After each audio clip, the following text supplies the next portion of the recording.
This camo is actually insane. So this is Mercury Camo, and this is the new weapon prestige camo that they added with Season 5, and it is easily one of the craziest camos that we have in Modern Warfare 3 so far. I say so far because if this is only the Season 5 weapon prestige camo, I can't even begin to imagine what Season 6's is gonna look like. So basically, it's a really dynamic camo, and it literally changes like every other second. So basically, at one moment, it's this really bright purplish. It almost reminds me of like Polyatomic from Modern Warfare 2, for example, at least with the way that it looks, just like a brighter version of it though. And then it shifts into this like blackish green type of design, like the bluish green type of design. I don't even know what you would call that. Now basically to unlock this camo, there's a bit of a sticking point or something worth mentioning here. You know, unlocking the one-trick camo is pretty easy, 150,000 XP. Earning Molten Obsidian was pretty easy as well, 200,000 weapon XP. But to get Mercury, you need 250,000 weapon XP, which on its own, that really isn't that much. However, this isn't like one of those things where you just need to unlock 250,000 XP in total. It's something where you need to unlock 150,000 XP for the one-trick camo, and then when you go to unlock Molten Obsidian, it's not just 50,000 XP more. No, that tracker resets, so now you need to unlock an additional 200,000 weapon XP, and then when you come to unlock Mercury, it's an additional 250,000 XP, which means in total we're going 250 plus 200 would be 450,000 plus 150. Yeah, you're looking at 600,000 weapon XP right here, and assuming that the last camo is probably going to be 300,000 weapon XP, just considering the way that it's been progressing, that's going to be 900,000 weapon XP in total for every weapon in the game to unlock all the camos. But just for Mercury in itself, that's still, you know, at least 600,000 weapon XP in total. In other words, I hope you're ready to grind. That being said though, I would say that the camo is worth it. Like, it does look really good, especially in game, as you guys are going to see once we get into it. I think we'll go ahead and play the new map Bait, because we got to play it a little bit in the initial video that I made, you know, just covering everything that was added in Season 5, but we didn't get to play like a full match or anything on it, so I think that's what we're going to do. Also, if you're wondering why I changed my streaks from the usual things I run, it's just because right now I'm trying to complete some of the prestige calling card challenges that they have over here. Some people probably didn't even know that this is a thing, but there is prestige challenges to work towards in the game. I'm just working towards 100%ing them currently. I believe I'm working on some of the Season 2 one, or maybe it's one of the newer ones. It requires you to call in a certain amount of SAEs and cruise missiles and such. You don't really get too much for them. You get some calling cards and you also get some XP, but you guys know me, I'm a completionist. If there's something to do in the game, I just want to do it. So this is just another thing that I'm working towards at the moment. Alright, so here we are in game, and this is actually a great example because this is a rather sunny map, and you can see, like, it just looks absolutely incredible in game. And I'm not, you know, like, I don't do too much to my videos in terms of, like, color correction. Like, I do a little bit just because sometimes with my capture card, it's not the best quality capture card in the world. I do kind of have to do some adjustments with saturation and color correction, but otherwise, I'm not blowing it out like a lot of YouTubers do. It literally just looks this good.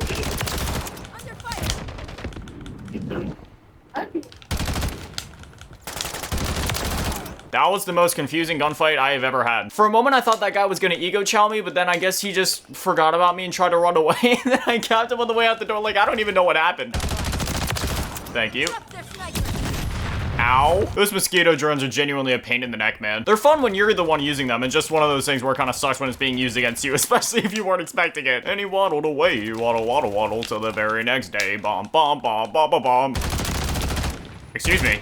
Oh, I didn't know there was another guy coming in. Oh, they got the UAV off, so that'll help a bit. Oh, they got a counter UAV off, so now I can't see a thing. No, get away. I haven't used the deagle for a minute. I'm still rocking the thing that they put out around Halloween time where it has the Infinite Warfare Zombies logo on it. The Alien Death Ray is what it's called. It even has like the whole Zombies in Spaceland decal on it. It was just, oh man, it looks so good. Now, this isn't the original variant of the pistol because originally it has like a bit of a beige color to it. Honestly, I don't know my colors that well, but you know, it's something along those lines, but obviously I'm just rocking Orion on it, but I can still use the decals despite that, and yeah, it looks really clean. Infinite Warfare is genuinely one of my favorite I mean, you guys know me though with Call of Duty. I love all the Call of Duties like they're my children. Like, I have an impossible time ranking how much I love each one for specific reasons. That being said, Infinite Warfare's multiplayer felt smooth as butter. The campaign, I'm a full-grown man, and yet it still makes me cry like a little toddler. And the zombies was absolutely incredible. Zombies in Spaceland, amazing map. Raven the Redwoods, amazing map. Shaolin Shuffle,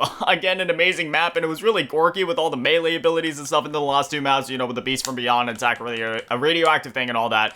Those maps were great too. Not to mention the Mephistopheles, or however you're supposed to pronounce that boss fight. Like, that was just absolutely mind-blowing, incredible. I would literally do anything for an Infinite Warfare 2. I'd also do anything for a Ghost 2 and Advanced Warfare 2, because both of those games technically ended on cliffhangers. So Ghost 2 was most certainly a cliffhanger, but then Advanced Warfare, it was like, kind of a cliffhanger, not really, like there was enough closure there, but you know, there was the final line of like, oh, well, this is just the beginning. So it's one of those things where like, wait, no, something was definitely supposed to happen next, and now here we are a decade removed from that game, and there's no sign of a sequel besides a few quirky skins we've gotten in the Modern Warfare 3 Battle Pass that just kind of hint towards the fact that Sledgehammer wants to make it Advanced Warfare 2, but I'm assuming Activision just won't let them. I want to do something that I haven't gotten to do in a while. I just want to queue up just like a random match in the quick play, right? Because there's so many maps that have been added to the game at this point, and so often I either focus strictly on the new maps or just going in a small map mosh pit because I want to grind out XP and unlock camos and stuff like that.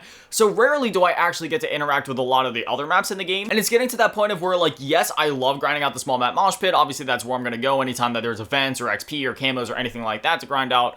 But I really do just miss having that chill, casual fun on the other maps of the game. So let's dive in and play some of them. Now that I have Mercury unlocked on the Battle 27, I have to start thinking about what other weapons I want to do. And honestly, I think the STG or the Static HV might be a good place to go next. Obviously, I already did go ahead and unlock both Interstellar and Borealis for the STG 44 and the Static HV. But, you know, it's one of those things where it's like, hey, now that I'm done with that, maybe now would be a good time to go ahead and work on the weapon prestige camos. And it seems like even though I queued up into quick play, it's still putting us in a stash house, which is a very small slaughterhouse type of map, so apparently I just can't escape the small maps, which, hey, I'm not complaining. I love those maps. I've just been itching to play on, like, Afghan and Terminal and, you know, like, Tokyo, like, some of those other maps in the game again. One of my daily challenges is to get 20 operator kills with SMG, so maybe we'll use the Static HV since we're on a small map anyway. I love these pants that I'm wearing. I don't know how to show it to you guys without it looking weird as if I'm gonna flash the camera, but basically they're Naruto pants, but it has, you know, like, Naruto Uzumaki just sitting there eating his noodles, and it's...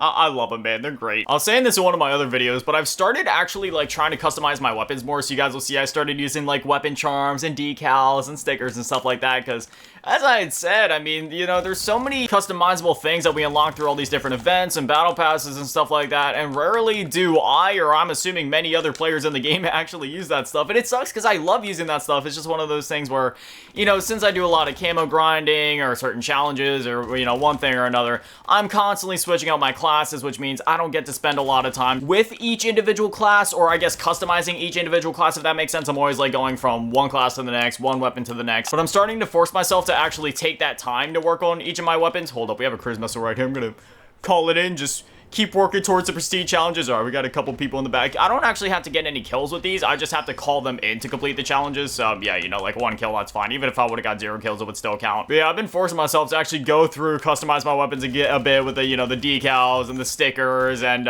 you know, like the charms and stuff like that. There's also like the gun screens that they added to the game where some of them just kind of like show you the time, some show the maps, some show like your KD ratio, and other ones actually have like voices to them. The only one that I have is the Battle Buddy Aloof one, where it's like a cat and she'll actually talk to you as the game goes on. I know there's also like a dog one as well. I want to get some of the other ones because I believe I heard there was like an AI voice one that kind of sounded like Jarvis, so I'm not sure if that's part of a bundle, but I really wanted to get that one too. But yeah, you know, I don't know. I'm that kind of guy where I love customizing my stuff. I love personalizing my stuff. If I'm playing an RPG, I'm gonna spend half of my, you know, 1,000 hours in that game literally just customize my characters, or, well, you know, even if using a certain piece of equipment or armor or whatever puts me at a statistical disadvantage, I will still use it if it just, you know, looks cooler or just fits my aesthetic. Half of my time in GTA Online nowadays is literally spent clothes shopping or customizing my vehicles. But then again, it also just kind of comes down to like what we're talking about necessarily, because there's some things that I really don't like customizing. So for example, on my consoles,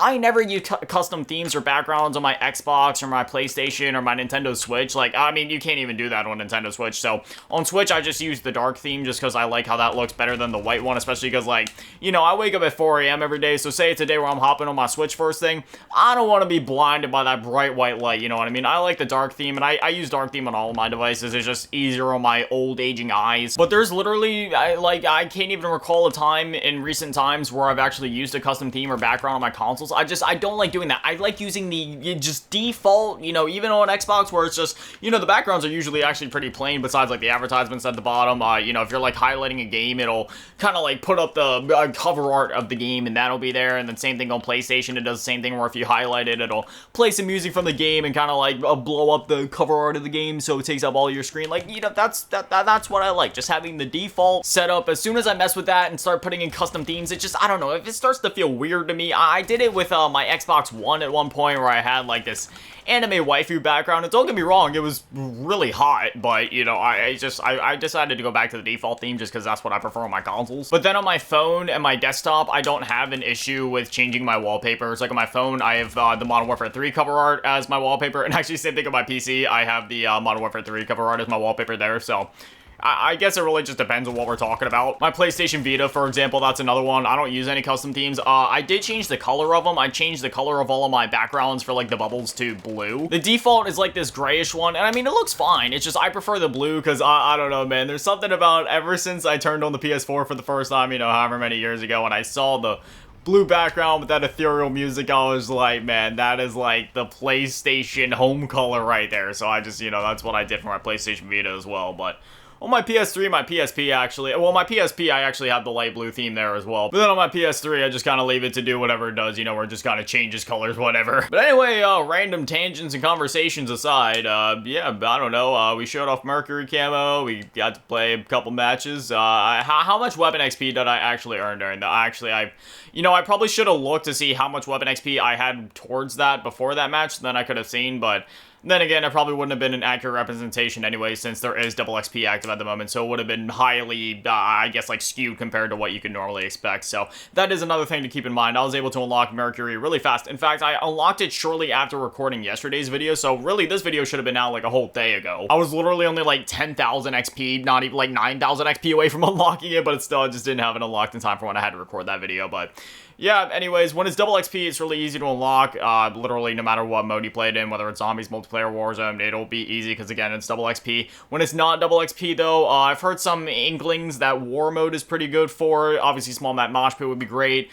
Zombies, if you're doing, like, the exfil strategies, should probably be decent. Don't quote me on that, though. Zombies has been pretty spotty as far as XP is concerned for the entire year, and then Warzone, I'm not good at gauging XP over in Warzone. All I know is that Warzone is excellent for leveling up your battle pass. In fact, I've been grinding a ton of Warzone, especially like Plunder the last couple days. I don't know why, I've just been having a lot of fun playing that mode specifically, and I'm already at 57, almost 58% through the battle pass, and even then, that's not even as far as I could have been. Yesterday afternoon, I didn't get to play for as long as I wanted to because right now my brother's visiting. He only visits 2 times a year, and out of the entire 12-month year, he's only down here for a total of like maybe a month and a half of that. So me and him hung out yesterday afternoon, and we went to GameStop, got to pick him up some Pokemon cards. I picked myself up a shirt and a game there, but I didn't get to play as much yesterday afternoon because of that. I probably would have been like an extra 6 to 8 tiers ahead if it wasn't for that, but hey, you know, I was happy to spend time with my brother because obviously I don't get to do that a whole lot. But regardless, I mean, it's literally the first weekend of the Battle Pass being out,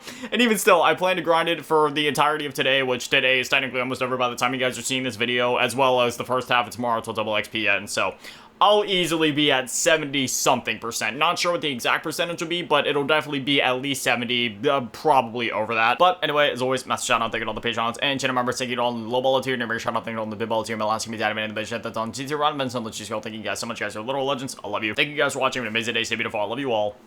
Peace.